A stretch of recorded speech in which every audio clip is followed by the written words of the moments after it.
Hi, I'm Bob Meier, and this is the American Society of Criminology meetings, November 20th, 2003, and I get a chance to talk with Gil Geis. And hi, Gil. Hi, Robert. Gil, native New Yorker? Native Brooklyn. Brooklyn. Yeah. And where'd you go to school? Where did I go to school? Quite a lot of places by the time it was all finished. I started in Brooklyn and ended up in the Bronx. Went to the Bronx High School of Science, was in the first graduating class in 1941. And then I went in the Navy, who shipped me around to quite a few schools after a while, to Colgate University, Holy Cross, went to NYU for a while, and Rider College in Trenton, Wisconsin, Brigham Young. I'm embarrassed even to go through that litany, and then got my degree at your school, University of Wisconsin. Okay. Undergraduate was Colgate? Undergraduate was Colgate, Holy Cross, and 3 or 4 other. And where'd you get your master's? Brigham Young. Brigham Young. How'd you get out there? It was free. So the price was right? The price was right. Okay. Yeah. And then PhD at Wisconsin? PhD at Wisconsin. And what year was that? 1953. Okay. And who'd you work with there? I worked with a very strange crew, amongst a very strange crew. Hans Gerth was my thesis advisor. Sven Rima was, but he left and went to UCLA. Marshall Clenard and Michael Hakim were the criminology and corrections people, but I didn't work with either of them. I proctored a few exams for Marshall, and that's about all it was. You didn't work with them because criminology wasn't your area there, was it? No, criminology was not my area. Urban was my area, marriage and the family, and demography. And then my minor was Scandinavian studies. Okay, and on your dissertation, who'd you work with on your dissertation? Started with Raymer and ended up with Gerth. I Okay. did my dissertation in Norway. I'd studied in Sweden in 1947 at the University of Stockholm. Then came into Wisconsin, and then after I left Wisconsin, I went to Oslo and wrote my dissertation on American mass communications, Norwegian reactions to American movies. I can't think perhaps of another topic further away from where you ended up. Neither can I. Connect the dots. How did you get to criminology? When I was in Norway in 1951, I guess it was, the job market was ghastly. It was unbelievably lousy. And I got about 3 or 4 contacts with 3 or 4 second-rate schools. I think is not unreasonable. The University of Oklahoma, which was hardly the leading center of knowledge, it was the best bet I got, and I took the job there. They said, "Could you teach criminology?" And I said, "Oh, sure." I never had a course in it, and so they had me teach criminology, race relations, and introductory sociology. You had a very heavy teaching load then, 4 courses each semester. Oh yeah. So I learned criminology. I had to learn it as best I could. The old cliche, you're one day ahead of the students. I was about an hour and a half ahead of the students. But you were ahead. Well, sometimes. I remember in one class, some kid asked me what was the difference between heroin and marijuana, and I hadn't the slightest idea. And what I learned was that Oklahoma students were very kind. They were very sweet. They never asked me any more questions on the assumption that I didn't know the answers. No, I learned it as on the streets, as they say. And how long were you at Oklahoma in that academic position? I call it an exile. 5 years. 5 years. Yeah, it was very good for me. It was low pressure. I learned to teach a lot of things, and it was a pleasant 5 years. I enjoyed it, but again, the job market was unbelievably tight. It was very, very difficult. And I had a senior colleague, Musva Sheriff, who was very, very famous, and he kept saying, "Write. You got to write. You got to publish. You want to get out of here." And he said, and he taught me how to teach also. He said, "You say everything 3 times." He says, "The first time low, second time a little louder, and the third time you yell it." He says, "Then you go on to another topic." So, and 3 times there. And 3 times. He said, "It makes time go." So you're learning criminology, an hour and a half ahead of the students. Mm-hmm. When did you start publishing in the area? Well, I had a background. I'd worked on newspapers for quite a while. I'd worked in Oslo for the United Press on the Olympics. Worked in the New Brunswick Daily Home News, worked with the Hartford Times, so I can write. I write very comfortably. Yes. And I started writing. I learned that, if nothing else, that the currency in this profession is publication. And of course, it was very different. It was a very different world in the 1950s. There were many, many fewer journals. On the other hand, there were many, many fewer people competing for space in the journals. Yes. So the other thing, of course, that has changed so dramatically is, I'm going to have my gravestone, I'm going to have them put revise and resubmit. In those days, you wrote an article, you sent it to them, and they published it. Now, of course, you've got to go through all sorts of shenanigans before it appears. Yes.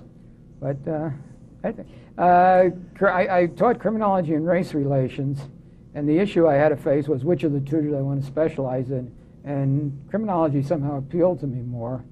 I did something, that nobody remembers or cares, and no reason why they should. Well, then tell us. Well, I sure can't resist. I think I was the first person who wrote a criminology textbook. I wrote with Herb Block for Random House, in which we concentrated on forms of crime rather than correlates of crime. The Sutherland books, which totally dominated the field, and Donald Taft's book and Tappan's and others in the field, all took crime and its correlates. So it was crime and immigrants, which was a hot topic, crime and sex, crime in urban areas. And I said, I thought it was more important, maybe it isn't, but it worked to concentrate on homicide, rape, assault, and those sorts of things. So the book I wrote in 50-something or other, Man, Crime, Society, was concentrated on forms of crime. Okay, it was about 58, as I remember. Was it 58? Yeah. By this time, you're in California, though, and you were teaching at Cal State LA. Is that right? Cal State LA. Yeah, I got out of Oklahoma, and they doubled my salary. And so Sheriff was right. Sheriff was right. Most for Sheriff and I used to go to the bookstore. He'd get them, not to the mailroom, he'd get the books and look in the index, and his name wasn't in the index. It was very infrequent. He simply threw it. Man doesn't know the field. Yeah, couldn't be good. Okay, so you're into criminology, kind of Yes. backdoor, And there are advantages and disadvantages of that. I think it's worth coming. One, I keep thinking of the Albert Einstein syndrome. He didn't talk until he was about 6. And the argument often is that nobody indoctrinated him with all sorts of nonsense that one indoctrinates people up to the age of 6. When he started talking, he was way ahead. So in a sense, I wasn't brainwashed in criminology. So in one way, I could see things de novo. The other way, of course, I didn't have the background, of the professional, the games, the values, the ethos. well, you surely made up for it, though. Well, let me try. Now, one of your reputations, and you're considered an expert in a number of different fields, but one of the areas in which you're most well known, I think, is white-collar crime. Yeah, I think that's how true. did you get to that topic? Oh, I think that comes out of my background. I grew up in Brooklyn with a very liberal, democratic family. Our three heroes, I remember vividly, were Jack Benny, Franklin Roosevelt, and Joe Louis, and the boxer. And I had very strong socialist leanings. When I went to Brigham Young, because it was free, I was going to major in philosophy, but philosophy was theology at Brigham Young. And sociology, the cliche is it sounds like socialism, which is somewhat left-wing, but it seemed to me a reformist kind of enterprise, and I got into that for those reasons. It appealed to me as something that you could do something with. Do you remember the first thing you published in white-collar crime? Oh, God. May have been the GE case. No, I must have published stuff before that. I don't know. The GE case was about what, 57? 1950. It appeared in 1957 in the Clenard and Quinney typology book. That's been reprinted about 22 times, which is very, very surprising. And I'm just commenting up, because things in books really, journal articles get reprinted, but. That one hit some kind of nerve. I don't know why it's been reprinted so much, but I'm very pleased. Well, it's a good piece of work, and it illustrates. Well, this is just my reaction, but it illustrates in very concrete terms the nature of these crimes and the complexity of the crimes, and it does so, very simply. That almost taught me a lesson, but it really didn't. That article, I worked on it all summer, one summer, and. I put more effort into it than I generally do. Rita Simon, who's a fairly well-known comic, has what she calls the 80% standard. She works on something for about 80, till it's about 80%, 7 or 80 so percent finished, and then she sends it off because Rita's very good and it's going to get published. And she says she doesn't want to spend the time and energy to put the other 20% in and make it an even better article, because what's the point? She gets bored with it. And the GE was something that I didn't do, that I read. I spent an awful lot of time on it. And, you know, just kind of oddly, I remember I was driving back, I was going to Harvard to the law school, and I was driving from Los Angeles to Boston, and I stopped off somewhere in the desert, and I remember vividly putting that in the mailbox, and I kiss all my manuscripts goodbye. You know, a little bit strange. So I kissed that one and said, lots of luck, and put it in the mailbox in Barstow or somewhere, and off it went. And has obviously done quite well. And, yeah, that was a good article. That was a decent article. The other thing I did that you can't do anymore, I called everybody on the telephone, the judges, and you used to be able, I don't think you can do that anymore, call person to person. So I'd call person to person, and people who really didn't care to talk to me would talk to me because it was a person-to-person call. And they'd be curious, and they'd answer it. And so I talked to a lot of people on that case, and got a lot of information. And then, of course, the Senate hearings were absolutely priceless. Yes. On the case. Concept of white-collar crime goes back to Sutherland's presidential address. Yeah, there's a lot of stuff before it, but it goes back to there. And Sutherland himself does work in the 1940s, leading to the publication of his book in 1949. Yeah. He dies the next year. No, he died in 56, I think, Bob. No. Okay. He died in no, you're right. You're right, and I'm wrong. He died about 50, 51. Yeah. And then there's a little bit of work in the early 50s. I'm thinking of Frank Hartung's piece. Mm-hmm. Marshall's. Leonard. Yes. But then there's kind of a vacuum. Mm-hmm. It's like people forgot about it. Yeah, I would speculate, though I don't know. There was the McCarthy era. Yes. And the McCarthy era was a very, very dangerous time. It's very hard for people to believe this. But, I gave a speech once in some godforsaken place in Oklahoma in which I opposed capital punishment. And, unfortunately, there was a guy from the Associated Press there, and it got all news wires that this strange creature from the University of Oklahoma thought that Robert Greenlease, who was killed last week up in Jefferson City, Missouri, that really he shouldn't have been killed. And you can imagine the mail I got. Go back to Russia, you dirty communist. If you don't believe in American things, the president called me in and said he appreciates publicity, but not quite that much or that kind. And it was a very tough era.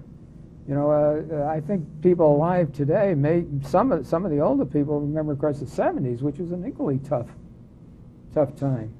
Well, but I think it's always been true that the concept of white-collar crime has a political dimension to it. Oh, very strong play. It's a very reformist enterprise.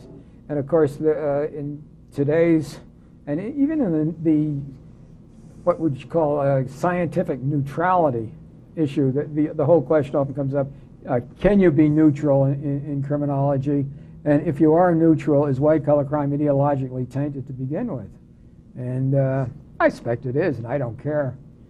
I'm perfectly well. In fact, I love white-collar crime studies because I get the sense that when I'm doing studies of burglary or robbery or even rape, that I'm really, in a part, doing work that is disadvantageous to people who have lived a whole life of disadvantage. I'm not saying they have a right to commit these crimes or that they shouldn't stop committing these crimes, but I really don't want to contribute to that kind of ethos.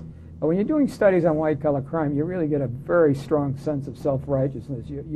You're talking about people who really are nasty, abominable creatures, that they have everything and they want more.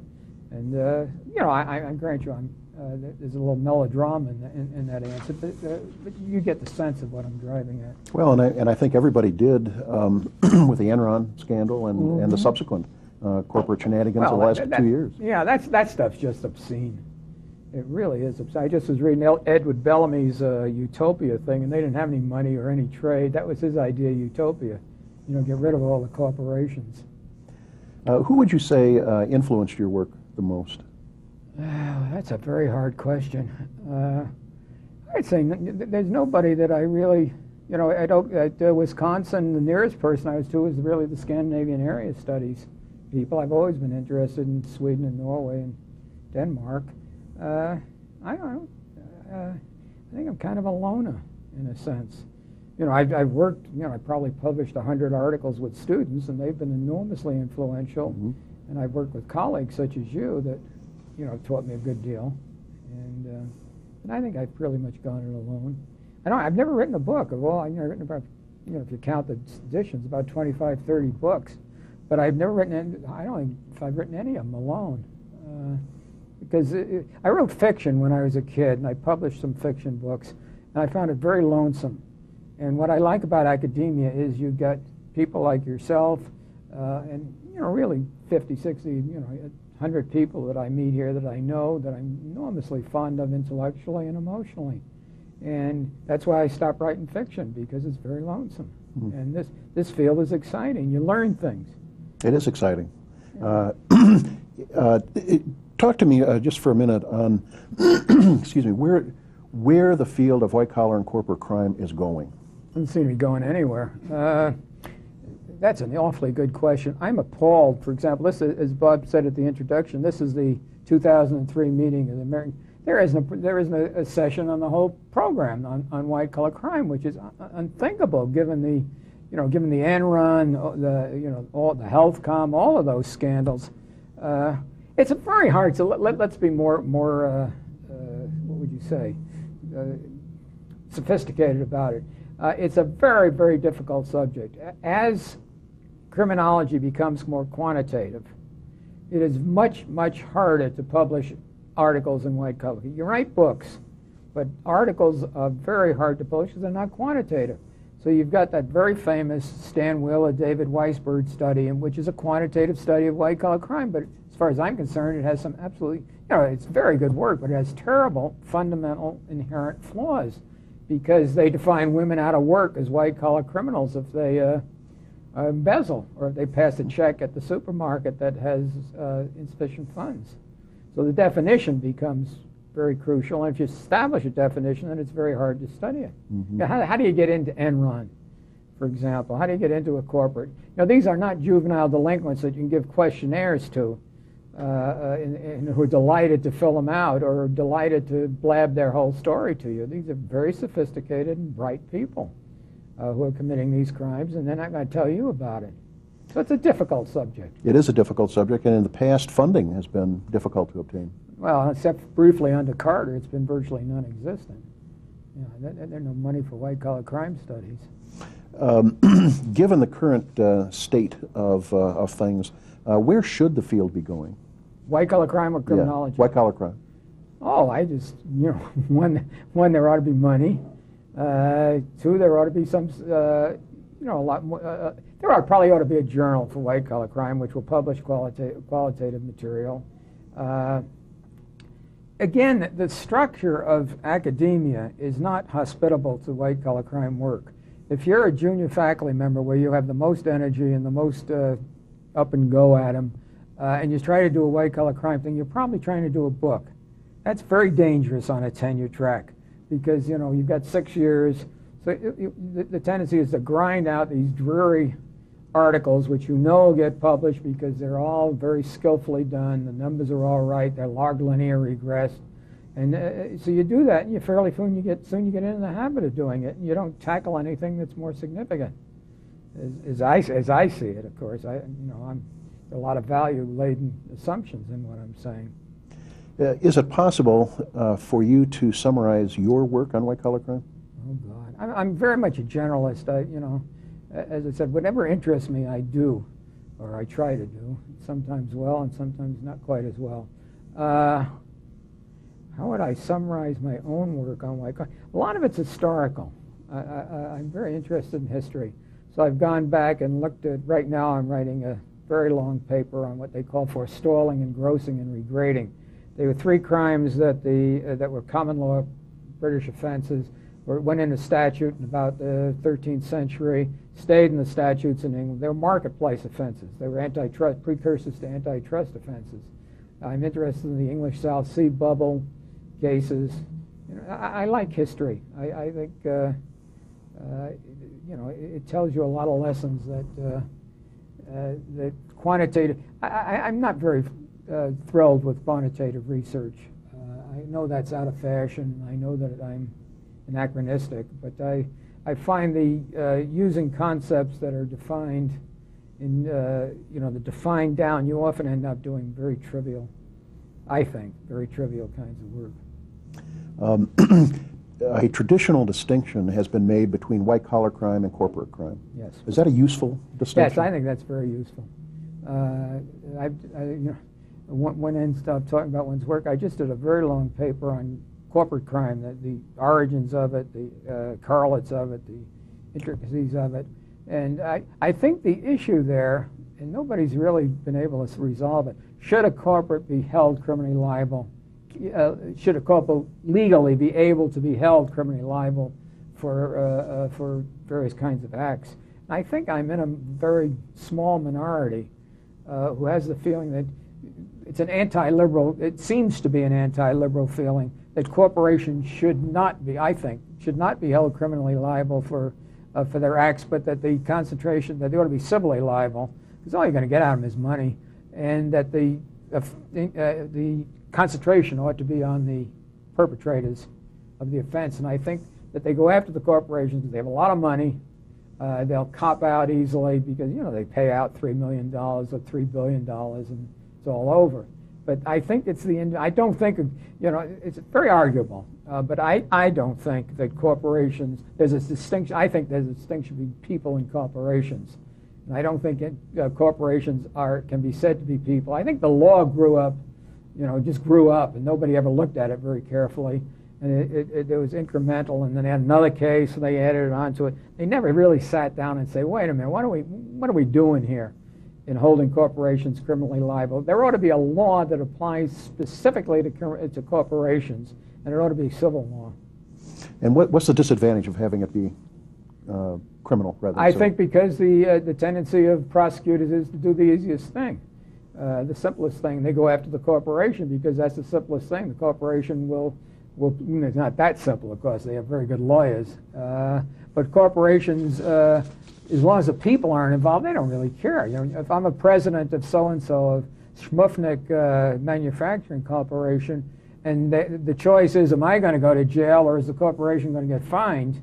You know, I'll tell my lawyers, you know, why don't you go downstairs and plead with the U.S. attorney and work out a deal where the corporation gets, you know, we'll pay up $2 billion, and they'll agree to, you know, skip me. You know, they still haven't got the president of Enron. They haven't got Ken Lay. They haven't got Schilling. You know, but they get money out of the corporation. Mm-hmm. And that's my objection. Okay. Fair enough. I may be wrong, but wouldn't be the first time. Taking a look at the field as a whole and the work that's been done to date, and there's been quite a bit of work done enormous in the field. What's left undone? Oh, I think they never answered the key questions. It seems to me the key question, which nobody will tackle, is why is crime so different? Let's say in the United States, the incarceration is so different in the United States than, let's say, in I don't know, Chile, Afghanistan, Bermuda. Nobody has ever really systematically tied the ethos of this country to the crime rate of this country, or even to particular crimes of this country. You know, why is our homicide rate so staggeringly high?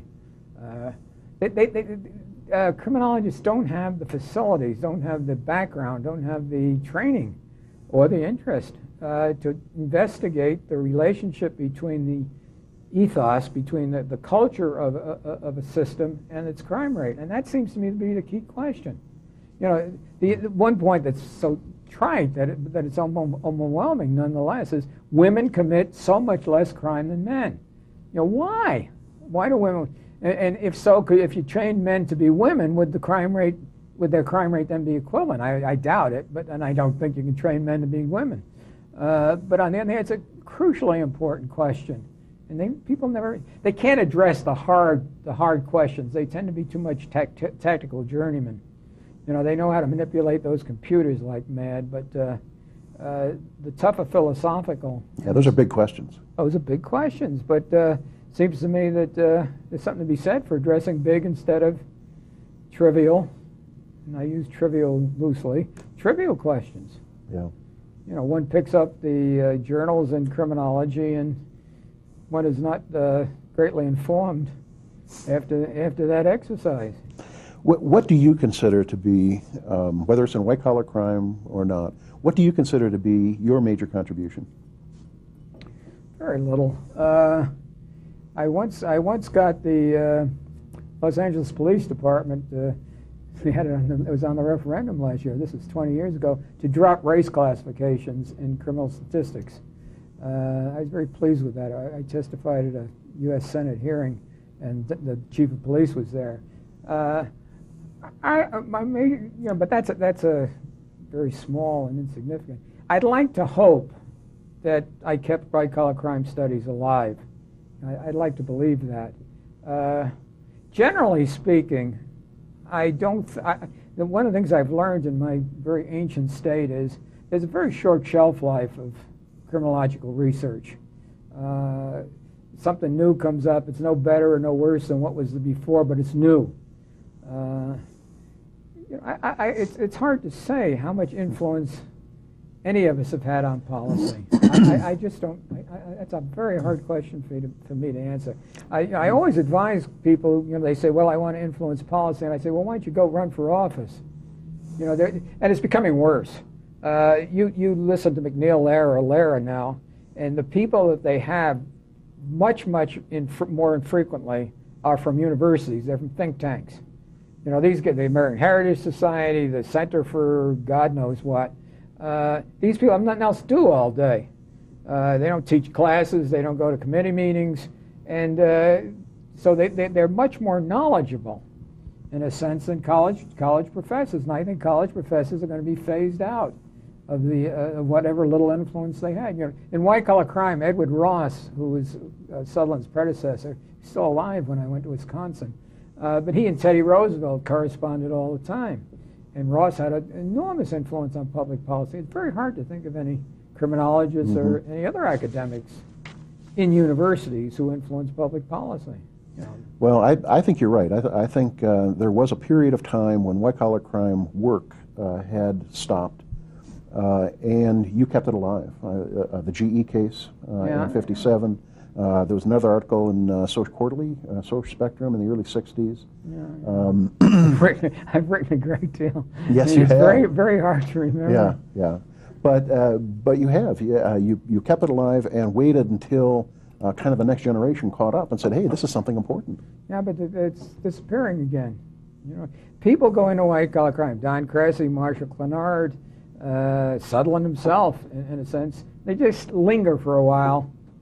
And then they find it too hard. David Weisberg and the whole Yale group, Susan Shapiro, they give it up. It's just too difficult. You got to know law. You got to know economics. You've got to get material to work on, and a lot easier things to do if you want to get ahead professionally. Well, I think that's an important contribution, and whether the field is stagnant at the moment, it is surprising there's not more on the program. It's amazing. It's amazing. But you study the Enron case. Where are you going to publish it? And academics live on publishing. You write a book. Well, there are 12 other books out there that are going to outsell you by, mostly by journalists. By journalists. And that's the ones that are going to sell. Yeah. So, you get nothing. Arthur Anderson, which I was going to work on, that'd be a wonderful case to study, but criminologists don't study. They haven't had the time. They don't have the travel facilities. They don't have the, all those resources that are absolutely essential for studying white-collar crime. But I think it's a very noble enterprise. Okay. One more. Gil, you're obviously a man of letters. Okay. Oh, we running out of time too?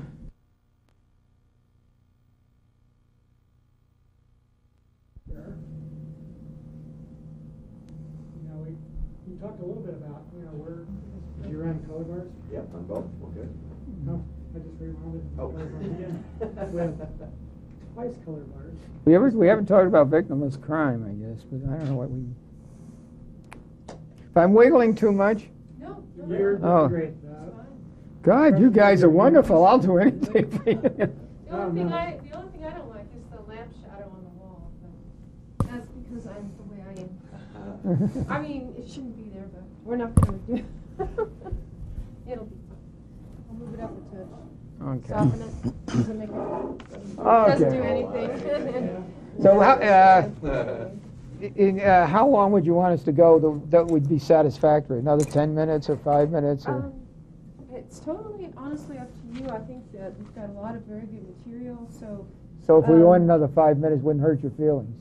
No. I mean, but if there's more you'd like to say, that's if this is. No, but I just don't want to be shortchanged. That's No. That's No, the I don't that's think the so. issue. No. It's a lot of great content. Well, I hope so.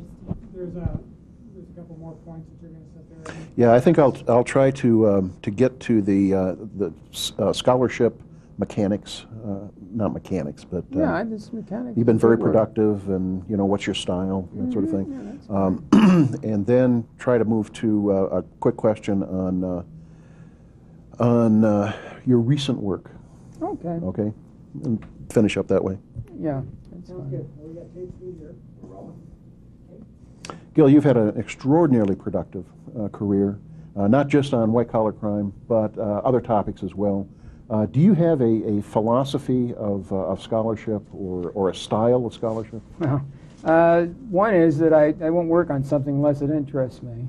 On the other hand, I tend to be interested in too many things. I work in the mornings only. I read at night. Well, one thing, it's a little self-conceit, but I'll convey. I'm very interested. I'm curious. I like to believe I'm curious. So what I do is I'll go to the New York Times in December, let's say, when they published a list of the best fiction and the best nonfiction, and let's take 2000. I don't do it every year. In 2000, I cut out the nonfiction. There are about maybe 120, 125 books on that list. And I'll read them. I'll read all of them. They're alphabetical, so I'm up to H now on 2000. I'm reading a biography of Goethe, which is, of course, in the G's. And the reason I do that, and it's really very conceited to say so, because otherwise I'll tend to read what agrees with me. And I really desperately want to read stuff that's totally out of my range. The last thing, the one I finished was a G book about a kidnapping in Arizona in 1904. And oddly enough, I get a lot of quotations and ideas from those seemingly very peripheral books that apply to the work I do in criminology. Yeah. They're just fun to read. And I go to the library, or I use the public library or the university library. I keep, is this a thin one or is this a fat one? I just go, the one behind this is on Hirohito and the Second World War, which is unfortunately 800 pages. The Goethe one is 1,300 pages. But I'll read them. Forget a lot of them very quickly. But I think it's very important to expose yourself to things that don't agree with you. And people have a tendency to only see what agrees with us. I read the Wall Street Journal. I fume at their editorials, but I read them. Yeah. I keep thinking, how can people think like this? But I'm sure they have some subtle, invidious effect on me. Yeah. Well, I do something similar. I'll try to read in other disciplines. Yeah. Even though I may not have the background for it, because other disciplines, other perspectives see the world differently. Oh, yeah. I just read one on physics on Einstein. I didn't understand a word of it, but I read the damn thing because it showed me a little bit how physicists interact and see the world and everything else. I remember one that caught my eye in the bookstore was in the English section. It was called A Theory of Literature. And now, what does that mean? What could they mean by theory in that context? And so it just leads you out of your box. Yeah. Oh, I read one. We really are rambling, I'm afraid. A guy named, I never heard of him before, Pico, Iyer. He's a Time correspondent. He lives 6 months of the year in New York. And he lives 6 months of the year, this is really off topic, in Nara, Japan. And he lives with a woman that he's lived with for 12 years. She speaks virtually no English, and he speaks virtually no Japanese. He walks the streets of Nara, and nobody talks to him, but they're all very polite because the Japanese are inherently polite. And he just loves it. He says, this is the perfect life. It's peaceful, it's calm, it's quiet. I have no obligations and nothing. I kept thinking, well, if I were 22, he's got something to say there. Yeah, maybe. Yeah, maybe. What are you working on now, or recent work? I'm working on a book with my son, who teaches at the University of Texas, on marriage. He studied 168 families from the time they were engaged through 12 years till a lot of them are divorced, or a third of them are divorced. So we're working on that. I'm working on, just finished an article. It's totally, they have very little to do with criminology, on what they call visibility statutes, the building of homes in which disabled people can get entrance, so they build wide doorways. And then I have a tendency, when I pick up the criminologist or the ASA bulletin, somebody says there's a issue that they're putting out on such and such a subject, and if there's a reasonable timeline, they give you 4 or 5 months. I like the subject. I'll try to write on that simply to please myself. So I'm writing one on marketplace morality now for the Journal of something or other, Independent Studies or International Intrigue. Well, your intellect knows no boundaries. No, I don't know if it's intellect. It's a lifestyle. Yeah, and a very productive one. Well, it pleases me. Yeah. Gil, thanks for talking to me today. You're more than welcome.